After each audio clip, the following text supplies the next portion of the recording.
Hey everybody, welcome to my sixth episode of designing my box truck into an RV. Let me talk a little bit about designing the truck. First of all, I'd like to be able to boondock 1 to 3 nights, get about 15 miles a gallon. Um, I'd like it to be comfortable and a nice place to relax and sleep. It's got to have AC, heat, a shower, a toilet, and a good place for preparing food, so I don't have to go out and eat. I'm basing some of my design off the Pleasure Way Pursuit.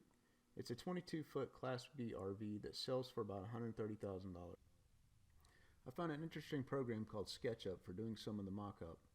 It can be used for free in the maker mode as long as you do not use it for commercial purposes.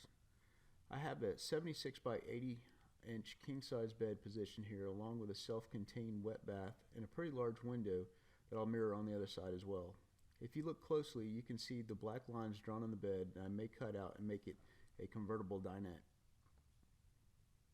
Pictured here is the Pleasure Way with a U-shaped dinette, and then it converted into a full-size queen bed.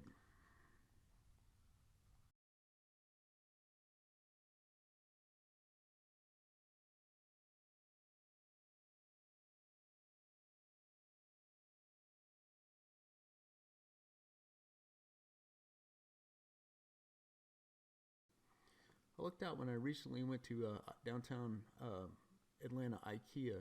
In their clearance section, I found a king-size bed, 60% off. Went ahead and snagged it up. I bet you've never seen a king-size bed stuffed in a Jeep Wrangler before, have you?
Well, got all the shelves removed and cut out a little bit up there at the top. And I wanted to share with y'all something that might be useful if anybody else decides to do this. This outside body has got a lot of rivets, these real large rivets. And I've been removing them and had to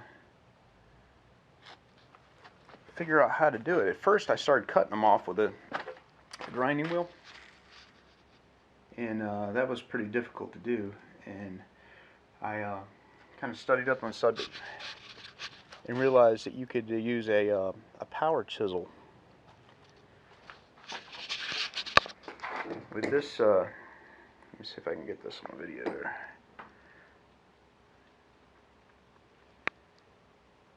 This tool right here, and the air chisel, if you just have a nice sharp tip on it, what you can do is take the rivet, has a little divot in it, and you take the air chisel and you aim it right at the little divot and just hit it real good. In a few minutes it'll start twisting, and then eventually it'll pop loose. And here's the other side of the rivet.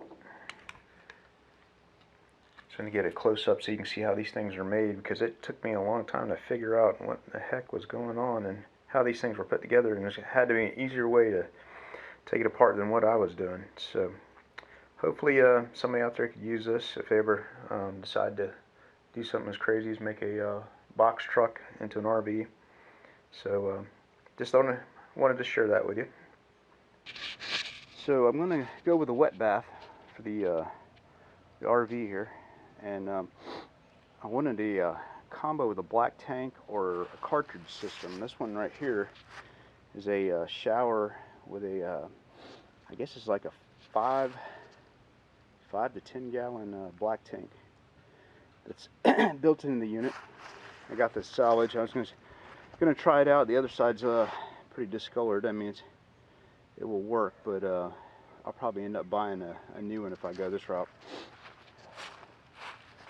The disadvantage of this, it looks like it's going to leave quite a bit of take off some headroom, and I'm limited on my headroom inside this vehicle. So the other one over here is the Ford cartridge system, where you don't have a black tank, but you have a cartridge you slide out and you can go dump it that way, which probably the way we're going to use it will probably work out well for us.